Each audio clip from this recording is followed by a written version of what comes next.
What are you looking at? Well, you're looking at the main reason I don't like Jeep Wagoneers, the old ones. The really rusty section here is lopped off the back of a 1976 Jeep Wagoneer. This is not the midsize or compact or whatever. These are the full size, the counterpart to the Jeep trucks that were capable of 3/4 or 1 ton weight ratings, GVRW. So you're looking at frame rail section thickness, very thin. There's your J20. I don't know if you can really tell there, but you're looking at about 1/8 of an inch thickness on the Wagoneer, and you're looking at 3/16 on the J truck. J20 and J10 are the same frame thickness. Okay, why is that so misaligned? Because the frame rails on a Wagoneer did not splay out as wide as the trucks did. So you have your rear spring bracket on the frame here, and for a Wagoneer it's right here. So you're looking at 3 inches per side inboarded.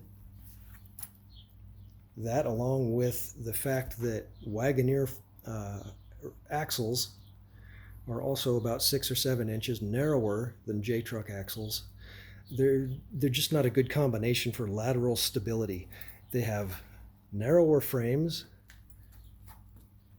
they have narrower spring perches, they have narrower axles. So all of that adds up to having less lateral stability, not even counting the roll from the suspension, but that does figure into the suspension stability, because on a J20 and a J10, your spring perches are way out here, way out here. On a Wagoneer, they're narrower. Imagine if they were right next to each other down the middle of the frame, down the middle of the frame, you would have no lateral stability, no roll stability when you're going around a corner, because it's too much leverage. I hope that makes sense. Anyway, yeah, so I'm trying to figure out a good place to hack this. I have some measurements here. I haven't decided whether or not I want to cut this off here, maintain all of this as a unit, and then just cut a section out and re-weld it here. If I do that, I lose the build date on the frame. But I don't have to custom do that taper on the bottom to get it inside the welded on, which I didn't realize they were welded on both sides, cross member onto the frame rails.